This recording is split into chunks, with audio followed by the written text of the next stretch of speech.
this article on the website End of the American Dream called On the Menu for the Remainder of 2022, War, Pestilence, Famine, and it was published on July 14th. I will also put a link to the article in the description box below. But this article takes us back to Revelation 6, 1 through 8, where it's talking about the four horsemen of the apocalypse. I'm going to take just a minute to read that passage to you again. It says, Then I saw when the Lamb opened one of the seven seals, and I heard one of the four living creatures say with a voice like thunder, Come. I looked, and behold, there was a white horse. The one riding on it had a bow, and a crown was given to him.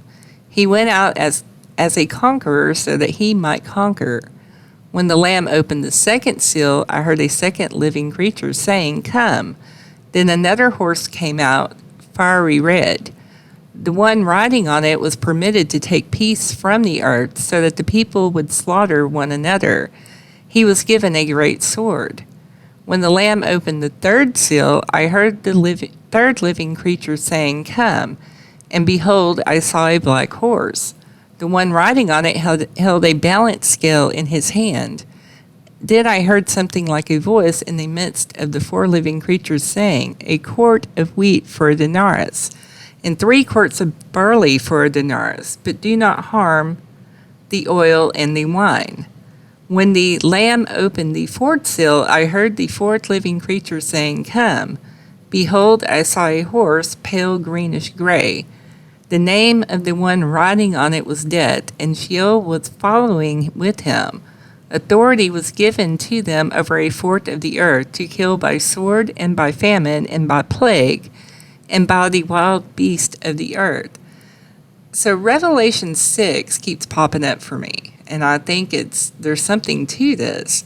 Bible prophecy goes back to the beginning of time, and if you look at events that have happened over that time, prophecy has come true, and I believe prophecy is still waiting to come true in regards of the world today. The article says, Enjoy the summer while you can, because global events will soon escalate to an even more alarming level. Needless to say, if 2022 ended right now, it would be remembered for a lot of really bad things. Prior to this year, we didn't have a war in Ukraine. Nobody was talking about monkeypox. Inflation was a relatively minor concern. Food riots weren't erupting in poor countries, and we weren't facing the prospect of a very painful recession. So much has happened in the last 6 months, but I have a feeling that the next 6 months are going to be even crazier. How could that be possible?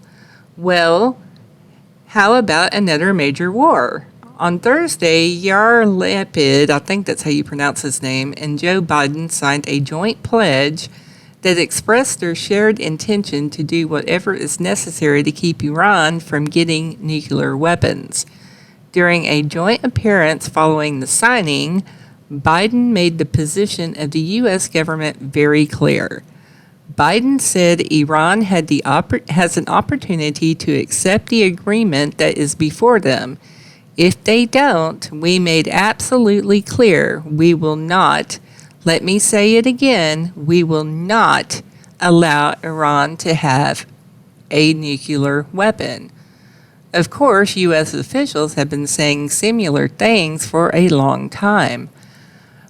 But now the IAEA has officially announced that Iran possesses enough fissile material to construct a nuclear bomb. And so the time to put up or shut up is here. Israel has been practicing for a strike on Iran, and I'm sure that Lapid and Biden extensively discussed the possibility of such a strike happening in the months ahead. When that day finally arrives, Iran will inevitably hit back really hard, and then a conflict will start that will be really difficult to stop. Meanwhile, U.S. relations with China continue to go downhill very quickly. On Tuesday, Secretary of State Antony Blinken once again found a way to really anger the Chinese. The Biden administration reminded China on Tuesday that the U.S. will intervene to defend the Philippines if Manila's vessels come under attack on the South China Sea. Secretary of State Antony Blinken made the warning in a statement on the anniversary of an international tribunal ruling that sided with the Philippines against China in a territorial dispute in the South China Sea. And then on Wednesday, a U.S. Navy destroyer sailed into disputed waters near the Paracel Islands. China is fuming after the U.S. Navy on Wednesday sailed a destroyer near the China-controlled Paracel Islands in the South China Sea. The Navy's 7th Fleet said that the guided missile destroyer USS Benfold was in the region and passed near the disputed island chain to uphold the rights, freedoms, and lawful uses of the sea. China's Southern Theater Command, however, said it closely monitored the American vessel and it had illegally entered the China's territorial waters. The PLA military said it drove the warship away.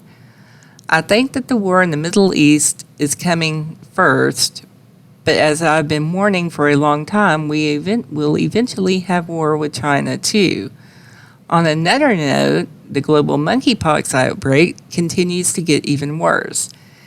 It has now spread to 75 different countries, and the total number of cases has risen to 11,166. I have really been hoping that this doesn't become a full-blown global pandemic, but the numbers continue to rise at an exponential rate. At the same time, health authorities are telling us that the worst variant of the C word is here, and the number of cases in the U.S. is really starting to spike once again. Daily C infections and deaths are beginning to surge in the U.S. after over a month of little movement, signaling that a summer surge fueled by the BA.5 variant could now be underway.